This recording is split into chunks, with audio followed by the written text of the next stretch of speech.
Hello guys, welcome back to my YouTube channel creator Rohit. तो आज इस video में हमारे साथ नंद कुमार पाटिल जी जुड़े हुए हैं, जो कि रोमानिया के एक छोटे से शहर स्लैटिना में हैं।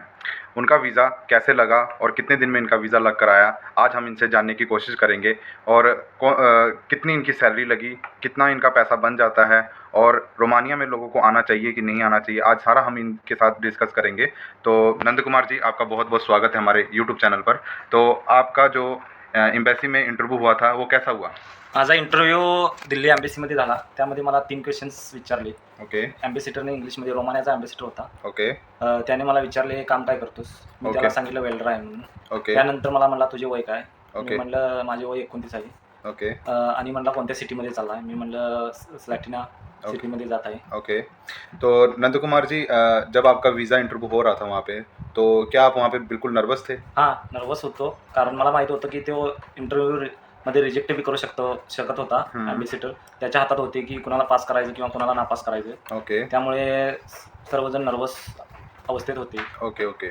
तो इनकी बात बिल्कुल सही है, क्योंकि इंटरव्यू के टाइम में काफ़ी लोग नर्वस हो जाते हैं। तो ऐसा बिल्कुल भी नर्वस ना हो, अपना इंटरव्यू की तैयारी रखें और अच्छे से आप अपनी इंटरव्यू को दें, ताकि आप अपनी इंटरव्यू को क्रैक कर सकें और रोमानिया आ सकें।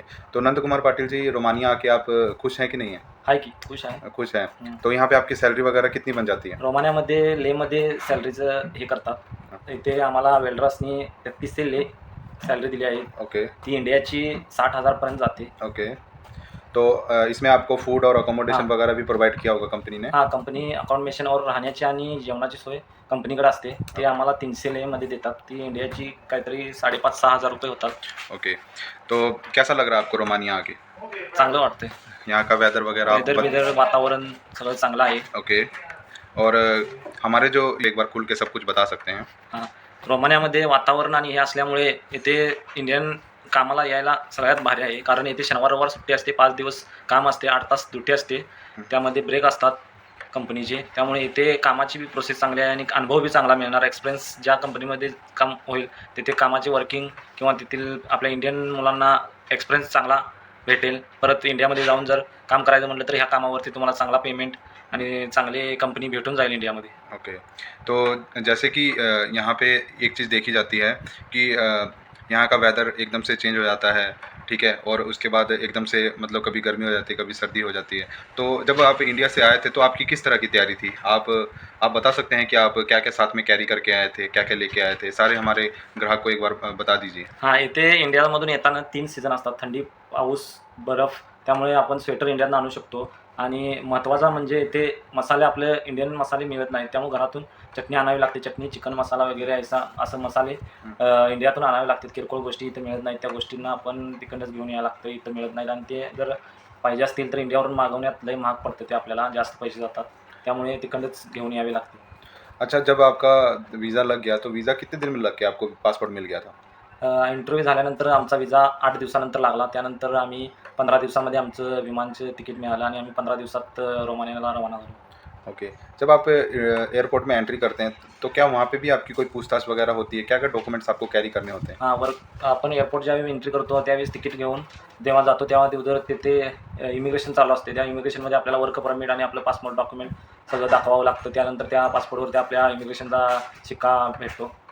ओके।